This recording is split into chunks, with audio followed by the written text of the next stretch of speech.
வணக்கம்.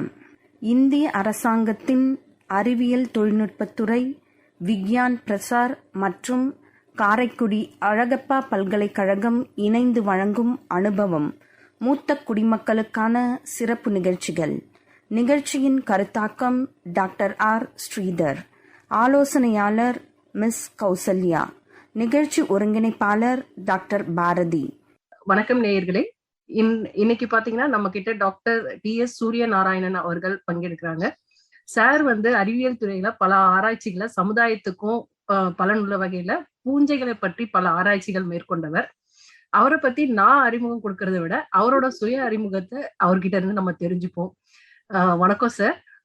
உங்களோட வயது, பணி அனுபவம், நீங்க எந்தெந்த துறையில பணியாற்றி இருக்கிறீங்க, அப்புறம் ரிட்டையர்மெண்ட் எப்போ ஆச்சு, ரிட்டையர்மெண்ட்டுக்கு அப்புறம் மன விஷயங்கள், இதுதான் நாங்க இப்போ மேஜரா தெரிஞ்சுக்கணும்னு உங்ககிட்ட உங்களோட அனுபவங்களை தெரிஞ்சுக்கணும், நேயர்களுக்கு அது பயனுள்ள வகையில இருக்கணும் அப்படின்றதுக்காக தான் சார் இந்த நிகழ்ச்சி. சோ உங்களை பத்தி ஒரு சின்னதா நீங்க ஒரு இன்ட்ரோடக்ஷன் எங்களுக்காக கொடுத்தீங்கன்னா நல்லா இருக்கும் சார். வணக்கம்மா. எனக்கு முதல்ல இந்த மாதிரி ஒரு சான்ஸ் கொடுத்ததுக்கு உங்க எல்லாருக்கும் ரொம்ப நன்றி. நான் எனக்கு இப்போ 69 வயசாகுது. நான் சென்னையில ராமகிருஷ்ணா மிஷன் அவங்களுடைய விவேகானந்தா காலேஜ் மயிலாப்பூர்ல, அதுல நான் பாட்னி டிபார்ட்மெண்ட்ல லெக்சரரா சேர்ந்தேன். 1979 சேர்ந்துட்டு ஒரு 30 இயர்ஸ் ஒர்க். 2009 வரைக்கும் அங்க ப்ரொஃபஸரா பாட்னி டிபார்ட்மெண்ட்ல ஒர்க் பண்ணிட்டு இருந்தேன். அப்ப பண்ணும்போது என்னுடைய பிஹெச்டி மெட்ராஸ் யூனிவர்சிட்டியில பூஞ்சைகள் பத்தி நான் ஒர்க் பண்ணியிருந்ததுனால ஸ்டூடெண்ட்ஸ், எம்எஸ்சி ஸ்டூடெண்ட்ஸ் ரொம்ப இன்ட்ரெஸ்டடா இருந்தாங்க. அதனால அவங்கள வச்சுட்டு கொஞ்சம் கொஞ்சமா எவ்வளவு காலேஜில் முடியுமோ அந்த அளவுக்கு பூஞ்சைகளை வச்சு ஒர்க் பண்ண ஆரம்பிச்சோம். பூஞ்சைகள் நம்ம சொல்லும் போது நமக்கு சாதாரணமா தெரியக்கூடிய பூஞ்சைகள் மஷ்ரூம், காளான், அது ஒரு எக்ஸாம்பிள், அது ஒரு உதாரணம் பூஞ்சைகளுக்கு. ஆனால் அதை தவிர அது நிறைய நுண் உயிர் மைக்ரோஸ்கோபிக்கா இருக்கிற பூஞ்சைகள் ஏகப்பட்டது இருக்கு. இப்ப என்ன சொல்றாங்கன்னா, உலகத்துல கிட்டத்தட்ட 3-6 மில்லியன் ஸ்பீஷீஸ் பூஞ்சைகள், ஃபஞ்சை இருக்கு அப்படின்றாங்க. ஆனா நமக்கு இது ஒரு ஒரு கணக்கு, ஒரு எஸ்டிமேட். ஆனா நமக்கு தெரிஞ்சது இதுல 7% தான் நமக்கு இது வரைக்கும் கண்டுபிடிச்சிருக்கோம். மீதி எவ்வளவோ இருக்கு. அதனால இட்ஸ் வெரி இன்ட்ரெஸ்டிங் ஒரு டாபிக் இந்த ரிசர்ச், ஃபஞ்சைல ரிசர்ச்.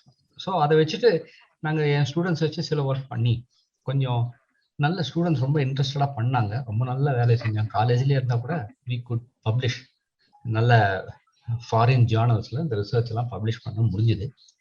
அதனால என்னை இந்த ராமகிருஷ்ணா மிஷன் சுவாமிஜிஸ் அவங்க என்னை ரொம்ப என்கரேஜ் பண்ணாங்க. நல்லா பண்ணுறீங்க, கொஞ்சம் ஸ்டூடெண்ட்ஸ் வச்சுட்டு இன்னும் கொஞ்சம் பண்ணுங்க.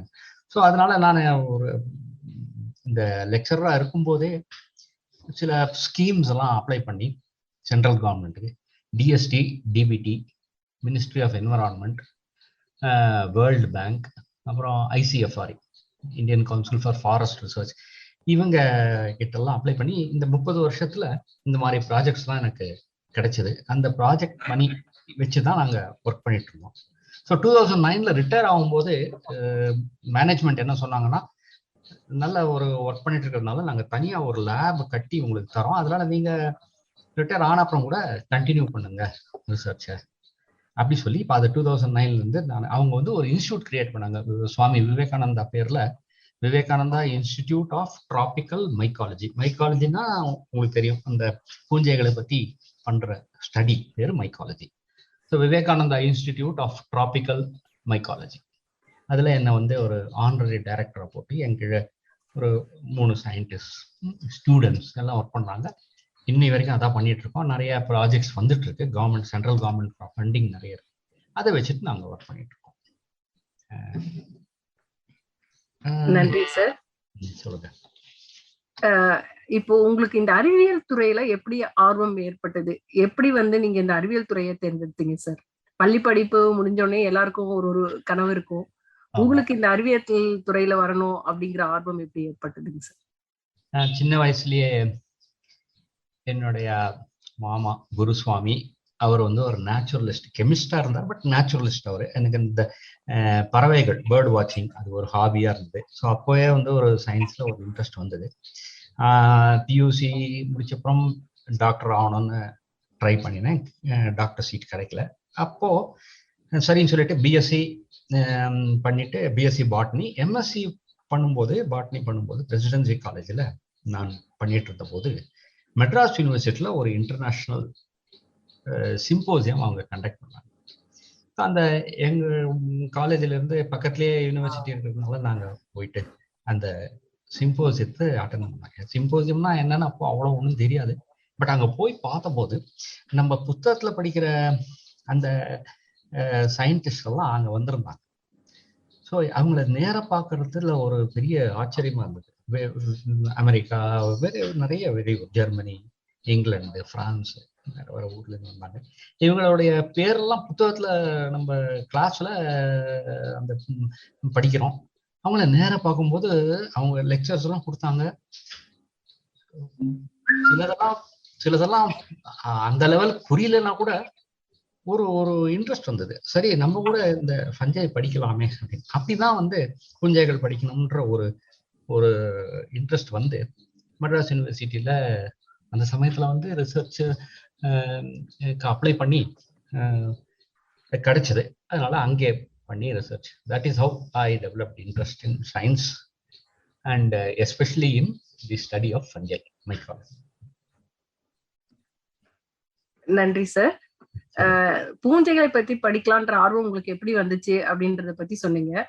அந்த மாதிரி நீங்க பூஞ்சைகளை பத்தி தெரிஞ்சுக்கிட்ட ஒரு சுவாரஸ்யமான விஷயம். ஏன்னா எங்களுக்கு பூஞ்சைகள் அப்படின்னா ஒரு ஈரப்பதமா இருக்கும்போது மேல டஸ்ட் மாதிரி ஒரு படிகிறது, இவ்வளவுதான் எங்களுக்கு வந்து பூஞ்சையை பத்தி தெரியும். இல்லைன்னா நீங்க சொன்ன மாதிரி மஷ்ரூம், அந்த வகையான பூஞ்சைகள் மட்டும்தான் எங்களுக்கு வந்து தெரியுது. நீங்க வந்து உங்களோட ஆராய்ச்சியில நீங்க வந்து தெரிஞ்சுக்கிட்ட பூஞ்சைகளை பத்தி சுவாரஸ்யமான விஷயங்களை வந்து எங்களுக்கு சொன்னீங்கன்னா நல்லா இருக்கும் சார். முதல்ல ஒரு பூஞ்சைகள் பத்தி ஒரு ஒரு பிரீஃப் இன்ட்ரோடக்ஷன் மாதிரி சொல்றேன். அதாவது இந்த பூஞ்சைகள் உடைய அது அந்த உயிரினங்கள் வந்து மற்ற எல்லா உயிரினங்களோட கம்பேர் பண்ணும்போது வேற மாதிரி. அவங்க அந்த பூஞ்சைகளுடைய லைஃப் ஸ்டைல் அதுவே வந்து வேற எதுலையுமே இல்லாத மாதிரி இருக்கு. அது மட்டும் இல்லாம பூஞ்சைகள் வந்து ரொம்ப வருஷங்கள், எவ்வளவோ மில்லியன் இயர்ஸ் முன்னாடியே வந்து இவால்வ் ஆயிடும்.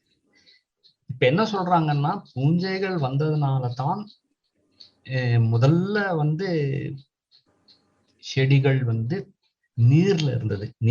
அந்த நீர்ல இருந்து லேண்டுக்கு வந்தது இந்த பூஞ்சைகளுடைய உதவியால. பூஞ்சைகள் அதோட சேர்ந்து வாழ்ந்து அந்த உதவியால தான் எவல்யூஷன்ல plants migrated from water to terrestrial. அதுக்கப்புறம் தான் செடிகள் வளர்ந்து மரம், அந்த எல்லாமே இப்ப இருக்கிற நம்ம பார்க்குற வெஜிடேஷன் எல்லாமே இந்த பூஞ்சைகளுடைய ஒரு உறவுனாலதான். ஏன்னா பூஞ்சைகள் உள்ள போனதுனால அந்த செடிகளுக்கு நிறைய நன்மைகள் பார்க்கலாம். இப்போ பூஞ்சைகளால நமக்கு வந்து நிறைய உதவிகளும் இருக்கு, இதுவும் இருக்கு. எதிர்ப்பதும் பார்த்தீங்கன்னா, பூஞ்சைகளால நமக்கு வந்து எப்போதுமே பூஞ்சைகளுக்கு வந்து ஒரு கெட்ட பெயர் என்னன்னா, ஏதான வியாதியை உண்டு பண்ணும், இல்லை சாப்பாட்டை கெடுத்துரும். நீங்க சொன்ன மாதிரி அழிப்போம், பழத்து மேல, இல்லை ஊறுகாய் மேல, சாப்பாட்டு மேல, பழசானா மேல வளரும், தூக்கி கொட்டிடுவோம். ஆனால் சில பூஞ்சைகள், நிறைய பூஞ்சைகள் வந்து நோய், நம்மளுடைய பயிர்களுக்கு நோய், இவன் மனிதர்களுக்கே நோய், அப்புறம் வந்து பெட்ஸ், அனிமல்ஸ், இதுகளுக்கெல்லாம் நோய் வர வைக்கும் பூஞ்சைகள். ஆனால் நிறைய நன்மைகள் தரக்கூடிய பூஞ்சைகளும் இருக்கு. இப்போ எல்லாருமே ஒரு எக்ஸாம்பிள் என்ன சொல்லுவாங்கன்னா, பெனிசிலின். அது ஒரு ஃபங்கஸ், பெனிசிலியம் அப்படிங்கிற ஃபங்கஸ்ல இருந்து பெனிசிலின் ஆன்டிபயோட்டிக், அதுதான் முதல் ஆன்டிபயோட்டிக் கண்டுபிடிச்சது. ஸோ இன்னைக்கு நிறைய பேர் வாழ்ந்துட்டு இருக்கோம்னா இந்த மாதிரி ஆன்டிபயோட்டிக்ஸ்னால தான். அது ஃபஞ்சை, இந்த மாதிரி பூஞ்சைகள், பாக்டீரியாவும் ஆன்டிபயோட்டிக் ப்ரொடியூஸ் பண்ணும். பட் பூஞ்சையிலேருந்து நிறைய ஆன்டிபயோட்டிக்ஸ் எடுத்தாங்க. அதோட இன்னொரு இம்பார்ட்டன்ட் ஒரு எக்ஸாம்பிள் சொல்லணும்னா, இந்த ஆர்கன் டிரான்ஸ்பிளான்ட் பண்றாங்க இல்லையா, கிட்னி டிரான்ஸ்பிளான்ட் பண்றாங்க. ஒருத்தருக்கு வந்து கிட்னி சரியா வேலை செய்யலைன்னா இன்னொருத்தர்கிட்ட இருந்து நல்லா வேலை செய்யக்கூடிய ஒரு கிட்னியை எடுத்து டிரான்ஸ்பிளான்ட் பண்றாங்க. அதே மாதிரி லிவர்ல ஒரு கொஞ்சம் பகுதியை எடுத்து transplant, lung transplant, liver transplant, இந்த மாதிரி நிறைய டிரான்ஸ்பிளான்ட் எல்லாம் நடக்குது. நீங்க இந்த அதே மாதிரி ஹார்ட் டிரான்ஸ்பிளான்ட் கூட ரொம்ப நாள் முன்னாடி ஆரம்பிச்சாங்க. இதுல என்னன்னா, இந்த ஆப்ரேஷன் ரொம்ப அதாவது ஆப்ரேஷன் ஈஸி பண்ணிடலாம். டோனார் இருக்கும்போது நான் வந்து என்னுடைய ஒருத்தர் வந்து தன்னுடைய நுரையீரலையோ எதையோ நான் கொடுக்குறேன் அப்படின்னா, ஒருத்தருக்கு அதை எடுத்து டாக்டர் சர்ஜன் வந்து அதை ஸ்பெஷலிஸ்ட் சர்ஜன்ஸ் அதை எடுத்து டிரான்ஸ்ஃபர் பண்ணிடலாம். ஆனால் டிரான்ஸ்ஃபர் ஆன உடனே அது நல்லா கொஞ்ச நாளைக்கு வேலை செய்யும். என்னதான் இருந்தாலும் அந்த அந்த அந்த நுரையீரலையோ அந்த கிட்னியையோ தானமா பெற்றவருடைய உடம்பு இந்த புதிய ஆர்கனை வந்து அது தெரிஞ்சுக்கும், இது வந்து நம்மது இல்லை அப்படின்னு சொல்லிட்டு. ஸோ என்ன பண்ணோம், அது உடம்புல ஒரு எல்லாமே ஒரு ரெசிஸ்டன்ஸ் கிரியேட் ஆகும். இந்த ஆர்கன் வந்து வெளியில இருந்து வந்தது, நம்ம உடம்போடது அல்ல அப்படின்னு நம்மளுடைய உடம்பு தெரிந்து கொண்டு அதுக்கு எதிர்வினை ஆகும். அப்போ இந்த ஆர்கன் நல்லா நம்ம டிரான்ஸ்பிளான்ட் பண்ணினாலும் அது சக்சஸ்ஃபுல்லா அது வந்து அந்த பேஷண்ட் ரொம்ப நாள் வாழ முடியாது. ஏன்னா பாடி வந்து ரிஜெக்ட் பண்ணும் அந்த புதுசா சேர்ந்த டிஷ்யூ. ஸோ அது எப்படி ஆகுதுன்னா, நம்மளுடைய அந்த பாடி வந்து அதனுடைய இம்யூனிட்டி எல்லாம் அதிகமா இருக்கிறதுனால இதை வந்து வெளியே தள்ள பார்க்கும். இப்ப என்ன கண்டுபிடிச்சாங்கன்னா, ஒரு ஃபங்கஸ், அந்த மைக்ரோஸ்கோபிக் ஒரு காலம் பூஞ்சை, அது ஒரு கெமிக்கல் ப்ரொடியூஸ் பண்ணுது. அந்த கெமிக்கல் பேரு சைக்ளோஸ்போரின். அதை இந்த பேஷண்ட்டுக்கு கொடுத்தா அவருடைய இம்யூனிட்டி கம்மியாகும். இம்யூனிட்டி கம்மியாச்சுன்னா இந்த வெளியில இருந்து வேற ஒருத்தர்கிட்ட எடுத்து வச்ச அந்த ஆர்கன் வந்து டிஷ்யூ அதை வந்து அவருடைய உடம்பு வந்து எதிர்த்து தள்ளாது. ஸோ இன்னைக்கு ஆர்கன் டிரான்ஸ்பிளான்ட் ரொம்ப வெற்றிகரமான ஒரு ஆப்ரேஷன். எத்தனையோ பேர் ஆர்கன் டிரான்ஸ்பிளான்ட் வாங்கி ரொம்ப நாள் வாழறாங்க. அதுக்கு மெயின் ரீசன், முக்கிய காரணம், இந்த சைக்ளோஸ்போரின் என்கிற இந்த மருந்து. அது வந்து ஒரு ஃபங்கஸ்ல இருந்து கிடைக்குது. இந்த மாதிரி நிறைய சொல்லலாம். இது ஒரு எக்ஸாம்பிள். ஸோ நம்ம வந்து எல்லா பூஞ்சைகளும் நமக்கு கெடுதல் செய்கிறது அப்படின்னு நினைக்கிறது கூடாது. Some of them produce some very useful chemicals. இப்ப நாங்க என்ன ஒர்க் பண்றோம் அப்படின்னு கேட்டீங்கன்னா, எங்களுடைய லேப் என்ன ஒர்க் பண்றோம், இப்போ எல்லாருக்கும் தெரிஞ்சிருக்க ஒரு விஷயம் என்னன்னா, நம்மளுடைய உடம்புல இந்த ஒரு குடல் எடுத்துக்கோங்களேன். குடல்ல வந்து குடல் உள்ள நிறைய பாக்டீரியா, பஞ்சை, காளான்லாம் இது பூஞ்சைகள், மைக்ரோஸ்கோபிக் பூஞ்சைகள் இருக்கின்றன. இவைகள்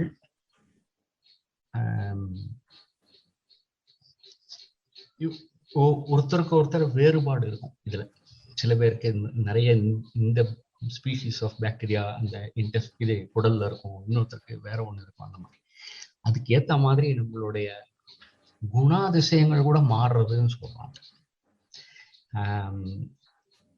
சில பேருக்கு அதிகமா கனவு வருது, சில பேருக்கு வரல, சில பேருக்கு கோபம் வருது, சில பேருக்கு கோபம் வரல. இதெல்லாம் கூட இந்த நுண்ணுயிர்கள், குடல்ல இருக்க நுண்ணுயிர்களா காரணமா இருக்கலாம். சிலவருக்கு வந்து ஏதான ஒரு அதிக மழை காலத்துல ரொம்ப கோல்டு வந்துடும், அலர்ஜி வந்துடும், சில பேருக்கு வராது. இதுக்கெல்லாம் கூட இது ஒரு காரணமா இருக்குமோ அப்படின்ற அளவுக்கு அது பேர் எண்டோபயோம். எண்டோ என்றா உள்ளே வயிற்றுக்குள்ளே இருக்கிற பயோம், நுண்ணுயிர்கள். இந்த நுண்ணுயிர்கள் இவ்வளவு விஷயங்களை வந்து கண்ட்ரோல் பண்ணுது. இதே மாதிரி செடிகளுக்கும் நுண்ணுயிர்கள் உள்ள இருக்கின்றன, இலைக்கு உள்ள நுண்ணுயிர்கள் இருக்கின்றன. வேருக்குள்ள நுண்ணுயிர்கள், தண்டுக்குள்ள நுண்ணுயிர்கள். இப்போ என்ன சொல்றாங்கன்னா, ஒரு செடியை நம்ம பார்த்தோம், அது எந்த மாமரமா தென்னை மரமோ அல்ல நீங்க நெல்லோ கோதுமையோ எதா இருந்தாலும், அந்த செடியை நம்ம பார்க்கும்போது நமக்கு செடிதான் கண்ணுக்கு தெரியுது. ஆனால் இந்த செடியின் இலையின் உள், தண்டின் உள், வேரின் உள்ளே இருக்கிற இந்த நுண்ணுயிர்கள், நிறைய பாக்டீரியா, வேற வேற வேற ஸ்பீசிஸ் ஆஃப் பாக்டீரியா இருக்கு. அதே மாதிரி பூஞ்சைகள், இதுகள்லாம் இருக்கிறதுனாலதான் இந்த செடியால உயிர் வாழ முடியுதுங்கிற ஒரு இப்போது சொல்றாங்க. ஸோ நாங்க திங்க் ஒரு 1980s அந்த சமயத்துல நாங்க என்ன பண்ணோம், இப்போ ஒரு காலேஜ்ல வந்து பெருசா ஒன்றும் பெரிய அளவுல ஆராய்ச்சி பண்றதுன்றது கஷ்டம். ஏன்னா ஒரு காலேஜ்ல முக்கியத்துவம் வந்து டீச்சிங்க்கு தான், உங்களுக்கு தெரியும். பெருசா ஒன்றும் இன்ஸ்ட்ருமெண்ட்ஸ் இருக்காது அந்த மாதிரி. ஆனா நல்ல மைக்ரோஸ்கோப் இருந்தது, சில 2 மைக்ரோஸ்கோப். அதை வச்சுட்டு சரி நம்ம வந்து இந்த செடிகளுடைய இலையின் உள்ளே இருக்கும் நுண்ணுயிர்கள், அதுலயும் பாக்டீரியா இல்லாம இந்த பூஞ்சைகள், அதை படிக்கலாம். அதுகள் பேர் வந்து எண்டோஃபைட்ஸ். எண்டோ என்றால் உள்ளே, ஃபைட் என்றால் பிளான்ட், செடியின் உள்ளே இருக்கும் பூஞ்சைகள். ஸோ அதை எடுத்து நாங்க படிக்கலாம். இது என்ன ஆச்சுன்னா, இது வந்து இந்த இந்த எண்டோஃபைட்ஸை அப்போ 1980ஸ்ல ஆராய்ச்சி செய்த நபர்கள் உலகத்திலேயே ரொம்ப கம்மி. அதை ஒரு பெருசா எடுத்துக்கல யாரும், அது பெரிய ஆராய்ச்சி செய்யக்கூடிய ஒரு விஷயமா எடுத்துக்கொள்ளவில்லை. பட் நாங்க அதனால என்ன ஆச்சுன்னா, நமக்கு நான் ஒரு சின்ன ஒரு காலேஜ்ல இருந்தா கூட எங்களுடைய மாணவர்களும் ரொம்ப இன்ட்ரெஸ்டோட செஞ்சாங்க.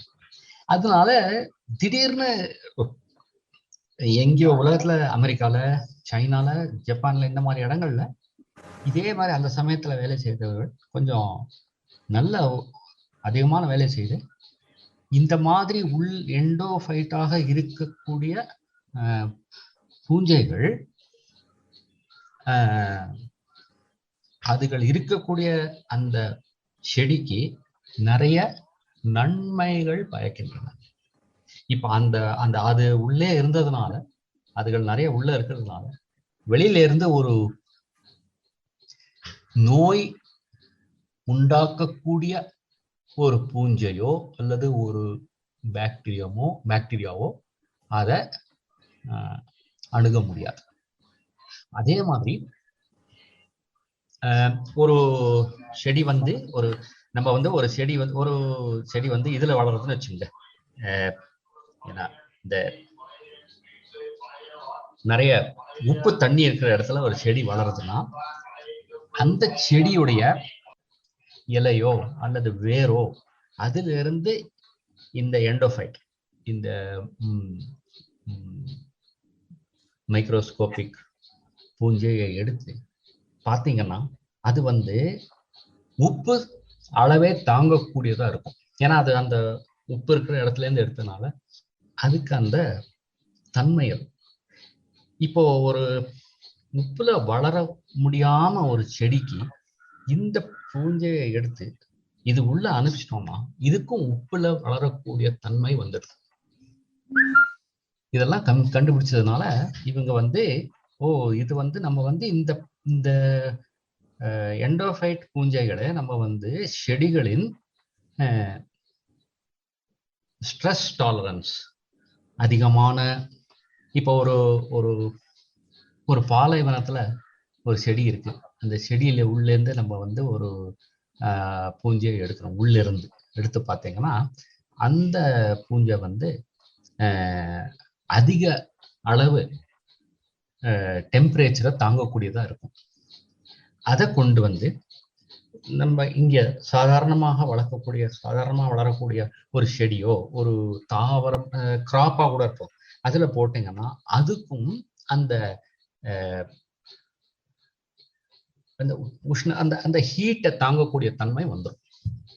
ஸோ இந்த மாதிரிலாம் இருக்கிறதுனால நாளைக்கு கிளைமேட் சேஞ்சுலாம் சொல்றாங்க. கிளைமேட் சேஞ்ச்லாம் இன்னும் கொஞ்சம் டெம்பரேச்சர் அதெல்லாம் அதிகமாச்சுன்னா கூட நம்ம ஒரு பாசிபிலிட்டி என்னன்னா, இந்த மாதிரி தாவரங்கள் வந்து டெசர்ட்ல இருக்கிற தாவரங்களை கொண்டு வந்து அது உள்ளேந்து இருக்கிற அந்த பூஞ்சையை எடுத்து நம்மளுடைய செடிகளுக்கு நெல்லுக்கு இதுக்கெல்லாம் போட்டோம்னா அது வந்து நாளைக்கு டெம்பரேச்சர் குளோபல் டெம்பரேச்சர் அதிகமானா கூட இன்னும் பிரச்சனை இல்லாம வளரும். இந்த மாதிரி எல்லாம் கண்டுபிடிச்சிருக்காங்க. அதனால என்ன ஆச்சுன்னா இந்த எண்டோஃபைட்ஸை பத்தி உலகத்துல பெருசா எல்லாரும் பேச ஆரம்பிச்சாங்க.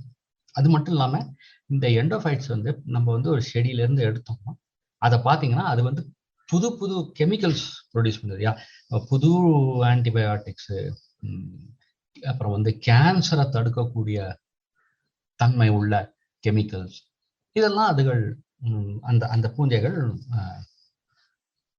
ப்ரொடியூஸ் பண்ணிடும். ஸோ உலகத்திலேயே திடீர்னு 1980 1990 அந்த மாதிரி சமயத்துல இந்த எண்டோஃபைட்ஸுங்கிறது திடீர் என்று ஒரு பிரபலமானது. இது ஸோ எல்லாரும் அதில் ஆராய்ச்சி பண்ண ஆரம்பிச்சாங்க. இப்போ பார்த்தீங்க அந்த சமயத்துல 1980லயே நாங்கள் இதை ஸ்டார்ட் பண்ணதுனால எங்களுக்கு ஒரு ரெக்கக்னிஷன் கிடைச்சது.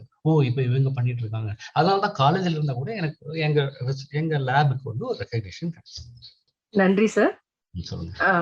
பூஞ்சைகளால மக்களுக்கு தாவரங்களுக்கு எவ்வளவு பயன் இருக்கு அப்படின்றத கேட்ட போது எங்களுக்கே ரொம்ப வியப்பா இருந்துச்சு. ஒரு கேன்சர் பேஷண்ட்ல ஆரம்பிச்சு ஆர்கன் டிரான்ஸ்ஃபர்மேஷன் வரைக்கும் நமக்கு வந்து இன்னைக்கு வந்து ஃபங்கஸ் வந்து நமக்கு நன்மைகளையும் செஞ்சிட்டு இருக்கு, எவ்வளவு விதமான நன்மைகள் செஞ்சிட்டு இருக்குன்றத பத்தி சொன்னீங்க. நன்றி சார். நேயர்களே, இந்நிகழ்ச்சியின் தொடர்ச்சியை அடுத்த பகுதியில் கேட்கலாம். நன்றி.